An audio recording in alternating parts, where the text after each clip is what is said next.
मशहूर एक्टर व BJP party के महाराष्ट्र में बिहार प्रकोष्ठ के अध्यक्ष व अभिनेता फूल सिंह ने कल अपने 18 वर्ष पुराने उगना एंटरटेनमेंट प्रोडक्शन हाउस में फिर से दूसरी फिल्म का मुहूर्त किए। आपको बता दें, इस प्रोडक्शन हाउस में 12 वर्ष पहले बनी फिल्म हे भोलेनाथ को देश के प्रधानमंत्री से भी सराहना मिली है। इस मौके पर फिल्म जगत की कई बड़े चेहरे मौजूद रहे। वहीं एक नामी न्यूज़ चैनल का भी शुभारंभ किया गया। इस चैनल के ब्रांड एम्बेसडर भी फूल सिंह हैं। आपको बता दें, आज फूल सिंह बुलंदियों के शिखर पर हैं। फिर एक आम आदमी जैसा रहा करते हैं। सेलिब्रिटी होने के बावजूद वो हमेशा समाज के ऐसे लोगों की मदद किया करते हैं जो एक गरीब के लिए बहुत ज़रूरी होता है। इसके पूर्व में भी जनता के हक के लिए बड़ी बड़ी लड़ाइयाँ लड़ते देखा गया है। बिजली और पानी की समस्या से जूझ रही पूरी बस्ती को बिजली से रोशनी देने और प्यास से परेशान बस्ती वालों को पानी की परमानेंट व्यवस्था कराई है। ऐसे हैं एक्टर फूल सिंह। आज उनके रियल किरदार को लोग फिल्म बनाने को बेताब हैं। अब उनके प्रोडक्शन हाउस उगना एंटरटेनमेंट में कई नई चीज़ें देखने को मिलेंगी। साथ ही नए कलाकारों को अच्छा प्लेटफॉर्म भी मिलेगा। मुंबई की माया नगरी में लोग सपने लेकर आते हैं, अब सबका सपना पूरा होगा। सुनते हैं क्या कुछ कहा एक्टर फूल सिंह ने। वो पत्रकार भाइयों इसलिए बोलता हूं कि हम भी आपके बिरादरी के लोग हैं। पत्रकार में भी कार लगता है और कलाकार में भी कार ही लगता है। पीछे जो आप देख रहे हैं उगना एंटरटेनमेंट, इससे बड़ा हमारा इमोशनल रिश्ता है। उगना मतलब भगवान शिव। बाबा विद्यापति के जीवन में भगवान शिव जब उनके यहाँ नौकर के रूप में आए थे तो उनका नाम उगना ही था। और मेरा इससे इमोशनल उगना एंटरटेनमेंट से लगाव इसलिए है कि आज से 19 साल पहले जब मैं मुंबई आया था तो कलाकार लोग कार्ड बनाने सिंटा में और कहीं जाते थे, और मैं जीवन में पहली बार कार्ड बनाने कलाकार का नहीं गया था, कार्ड बनाने प्रोड्यूसर का गया था एमपीटीटी में। और ये उगना एंटरटेनमेंट तब मैंने इसको वहाँ रजिस्टर्ड करवाया था। और उगना एंटरटेनमेंट से ऐसा लगाव था मेरा कि मैंने अपने जीवन में सबसे पहली जो एक फिल्म बनाई उगना रे मुड़कते गला, हिंदी में हे भोलेनाथ, जो फिल्म बनाई और फिल्म काफ़ी हमारी भोलेनाथ की कृपा से बड़ी प्रसिद्धि पाई।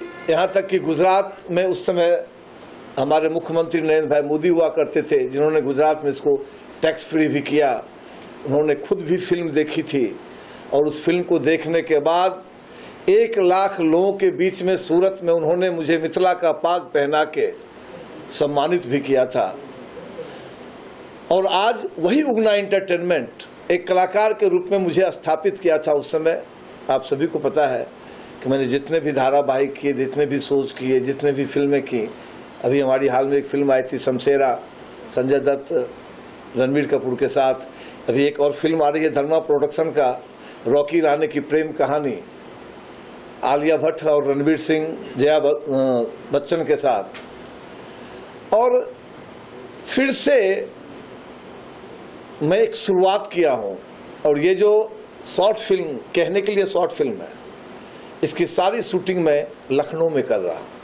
लखनऊ में करने का मात्र मेरा एक मकसद है, वहाँ की संस्कृति, वहाँ का जो रहन सहन है, आज के समय का जो लखनऊ है, अभी मैं लखनऊ गया था तो मैंने देखा कि हर जगह लिखा था कि आप मुस्कुराइए क्योंकि आप लखनऊ में हैं, और हम लोग ठहाका लगाते थे कि हम मुस्कुराएंगे नहीं भाई।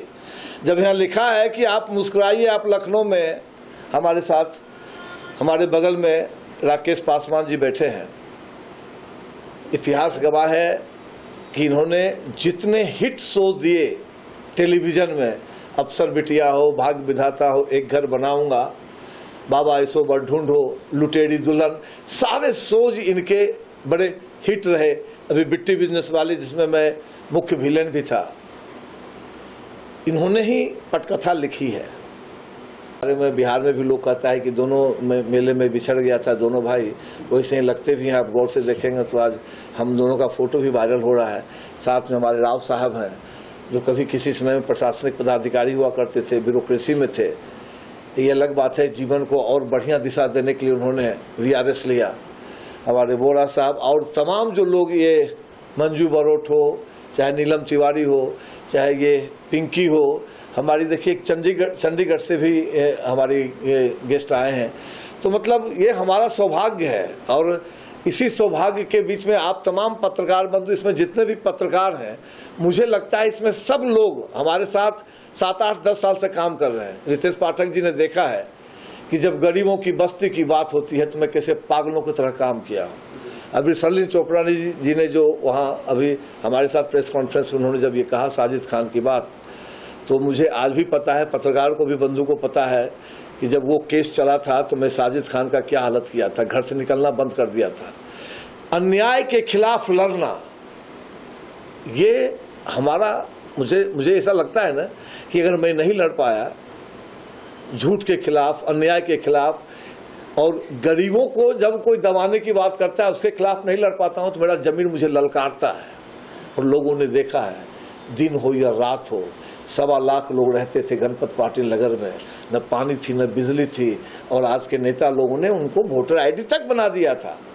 हो रहा है 1 महीने का जो अचीवमेंट है एज ए ब्रांड एम्बेसडर, आज सरलीन चोपड़ा भी प्रमोट किया पेपर को, क्या कहना चाहेंगे सर 1 महीने का जो सफर है? 1 महीना हमने बहुत ज़्यादा नहीं किया, मुझे जितना करना चाहिए था। मैंने कहा मैं किसी चीज़ को मिशन के रूप में लेता हूँ।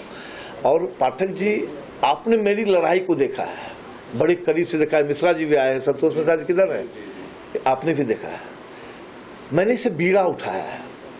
और मैं अगर एक जगह मैं बोल रहा था कि भाई कभी कभी रूसी करंजिया मुझे ऐसा लगता है कि जिससे मेरे सपने में आते हैं, ऐसा लगता है कि एक व्यक्ति, मतलब 110 साल के बाद उस व्यक्ति का इसी पिछले महीने 15 सितंबर को हम उनका जन्मदिन मनाते हैं, और जिस तरह से वो कार्यक्रम हुआ ब्रिट्स का, उस हिसाब से अभी 1 महीना में मैंने कुछ नहीं किया है।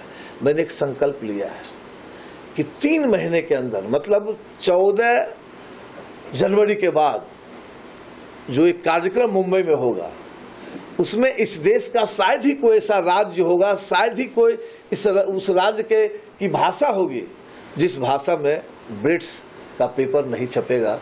ये मैं मिशन के रूप में लिया हूँ, एक जुनून के रूप में लिया हूँ, फौजी की तरह लिया हूँ।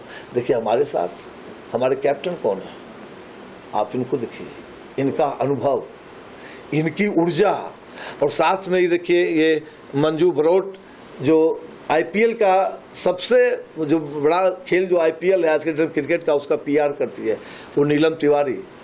ये लोग ऐसे लोग जो, हम अकेले ही चले थे जान ये मंजिल मगर लोग यूं मिलते गए और कारवां बनता गया।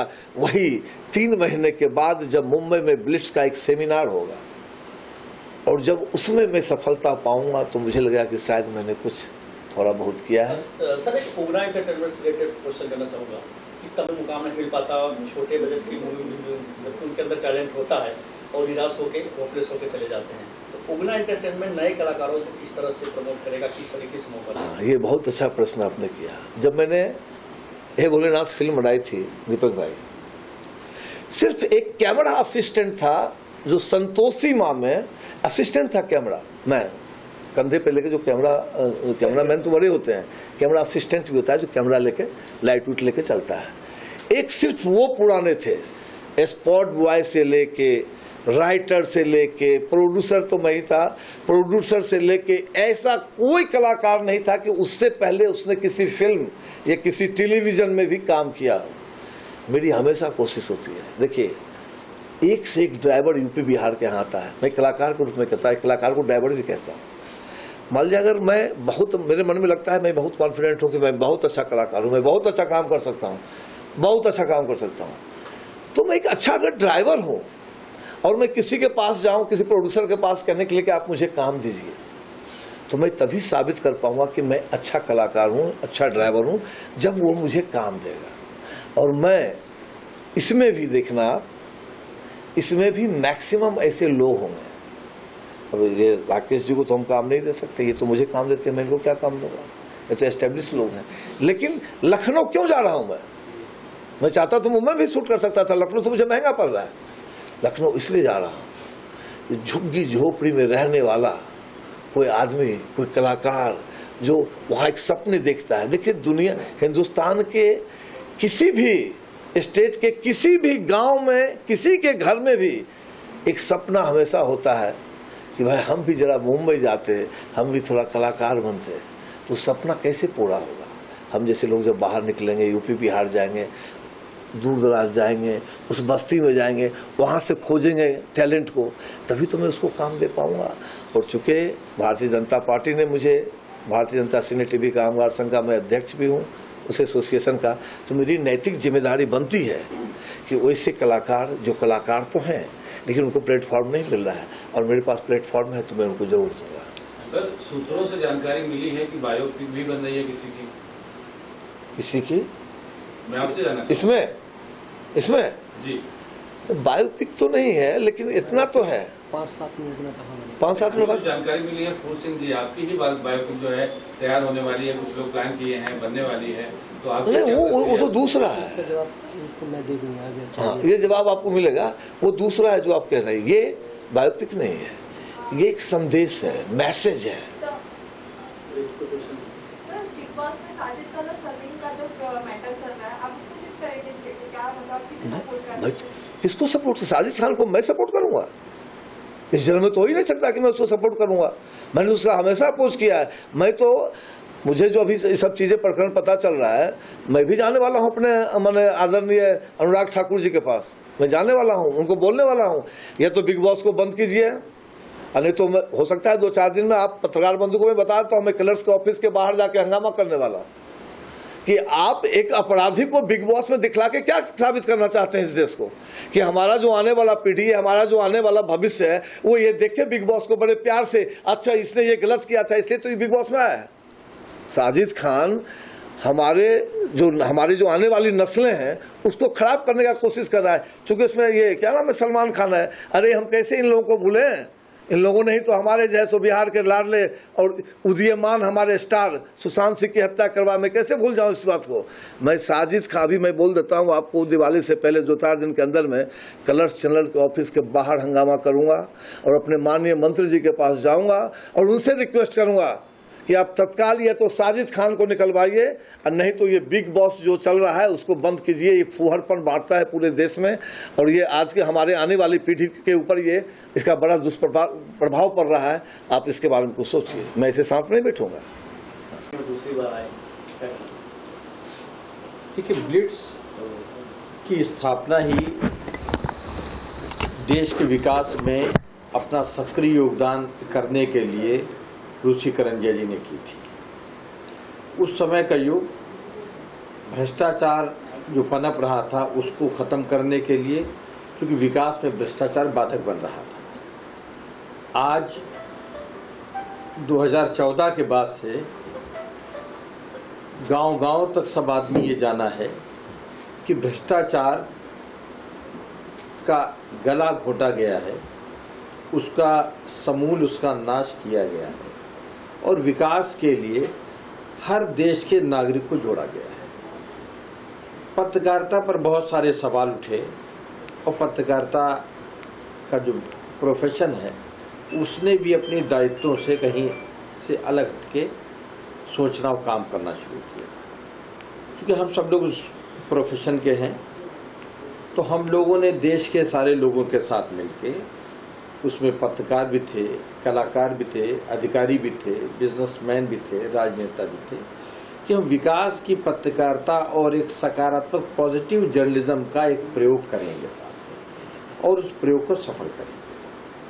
क्योंकि हम लोगों के पास अनुभव युक्त लोगों की बहुत ऊर्जावान टीम है, तो उस टीम का सारे देश में समर्थन मिल रहा है, और हम ये सारी दुनिया को दिखा देंगे कि पत्रकार, जिसकी आज़ादी के समय भी महत्वपूर्ण भूमिका थी, आज़ादी के बाद जो विकास का एक नया युग शुरू हुआ 2014 से, उसमें भी पत्रकारों की भूमिका उतनी ही महत्वपूर्ण है, और वो सकारात्मक दिशा में अपना सक्रिय सहयोग दर्ज कराएं। नमस्कार सबको। सबसे पहले देखिए, ये मैं सिर्फ फिल्म के बारे में बात करूँगा। एक्चुअल में आज मेरे पास कहने को ज़्यादा कुछ नहीं है, क्योंकि ये शॉर्ट फिल्म है, फुल लेंथ फिल्म नहीं है, शॉर्ट फिल्म है। और अभी अगर 6-7 मिनट की फिल्म है, अगर मैं उसके बारे में कुछ भी कहूँगा तो वो रिवील हो जाएगा। आपको थोड़ा उसका पृष्ठभूमि और थोड़ा सा उसके बारे में बता देता हूँ, और आपने एक सवाल किया था इनसे, उसका भी जवाब दे देता हूँ। हम दोबारा मिलेंगे जब ये फिल्म बन जाएगी, नेक्स्ट मंथ में कंप्लीट हो जाएगा। हम नवंबर फर्स्ट वीक में शूट करने जा रहे हैं, और जब कंप्लीट हो जाएगा तो हम दोबारा मिलेंगे, उसी बहाने फिर से मिलेंगे, तब मैं डिटेल में आपको बताऊंगा। इतना बता देता हूँ, कहानी तो नहीं बताऊंगा आपको, सिर्फ इतना बता देता हूँ कि ये एक इंटरनेशनल कैरेक्टर का हमने देसीकरण किया है। समझ लीजिए, एक इंटरनेशनल कैरेक्टर है, और उसको हमने देसी अवतार में हम उतारने जा रहे हैं। और हमने पृष्ठभूमि उत्तर प्रदेश रखी है। उत्तर प्रदेश में लखनऊ है। लखनऊ अपने आप में बहुत ही ख़ास है, वहाँ का आर्किटेक्चर, वहाँ वैसे तो पूरा हिंदुस्तान ही बहुत खूबसूरत है, लेकिन लखनऊ रखने के पीछे कहानी की एक डिमांड है, उसकी जो पृष्ठभूमि है, उसकी वजह से हमने लखनऊ चुना है। लेकिन एक बात बता देता हूँ, ये सिर्फ शॉर्ट फिल्म सिर्फ ये एक बार के लिए नहीं है। जैसे वैसे मेरा बैकग्राउंड तो मैं सीरियल्स बनाते आया हूँ, तो जैसे सीरियल्स में धारावाहिक में हर बार अलग अलग कड़ी होती है, तो इसमें भी आपको अलग अलग कड़ी नज़र आएगा। ये जब हम पहला बना लेंगे तो रुकेंगे नहीं, इसमें हाँ, इसके 3 कैरेक्टर्स वही रहेंगे, और लेकिन हर बार कहानियाँ चेंज होती रहेंगी, तो अलग अलग कड़ी आएगा आपको दिखाई देगा। जब पहला आप देख लेंगे तो आपको समझ में आएगा कि किस लाइन पे हम लोग बात करें। तो हो सकता है इस बार हमने लखनऊ किया है, अगली बार हम कहीं और करेंगे। कैरेक्टर यही 3 रहेंगे, लेकिन कहानी, कथा और उसकी पृष्ठभूमि चेंज होते रहेगी। एक ये है। आपका जो सवाल था कि बायोग्राफी नहीं है इनका, क्योंकि 6-7 मिनट की फिल्म में बायोग्राफी नहीं बता सकते आप। हाँ, एक बात ज़रूर है जो आपने उससे मिलता जुलता, एक रियल हीरो की कहानी जरूर मिलेगी इसमें। रियल हीरो तो नहीं है, फिक्शन कहानी है, लेकिन इनका जो जैसे ये सार्वजनिक जीवन में है, जो जिस तरह का ये कार्य करते हैं, उसकी थोड़ी सी झलक आपको उस फिल्म में ज़रूर दिखाई देगी। वो फिक्शन रूप में ही है, लेकिन वो थोड़ा सा झलक दिखाई देगा। तो मैं बायोग्राफी नहीं बोल रहा हूँ उसको, लेकिन उसकी झलक आपको ज़रूर दिखाई देगा। तो थोड़ा सा इंतज़ार करिए, नवंबर में हम लोग दोबारा मिलेंगे जब फिल्म कंप्लीट हो जाएगी। एक्चुअल में मैं आज सहज नहीं था मिलने के लिए, क्योंकि सहज इसलिए नहीं, ऐसा नहीं कि मिलना नहीं चाहता था, लेकिन मैं कुछ कह नहीं पाऊँगा, मैं जानता था ज़्यादा कुछ कह नहीं पाऊँगा। सबकी तरफ से आशीर्वाद देता हूँ कि ये फिल्म बड़ी सक्सेसफुल हो। जो इन्होंने कार्य किए हैं, मेरा तो इनसे जो तारुफ है करीब 2 महीने पहले से है। मैं इनको बहुत अच्छा इंसान समझता हूँ, गरीबों की मदद करते हैं, और मेरे पीछे वो बस्ती है जहाँ पे ये आते हैं, जिसका उद्धार इन्होंने किया है, पानी बिजली दी है। मेरे यहाँ भी काम करने वाली वहीं से आती है, और अब बोलती है, अखबार बांटने वाला वहीं से आता है। वो कहता है कि अब तो पानी अंदर आता है, नल लग गया है, हमारा वॉशरूम भी अंदर हो गया है। तो सब काम इन्होंने किए हैं। इसके लिए, इनके लिए तो हम 24 घंटे प्रार्थना करते हैं कि उसको तरक्की करे सर।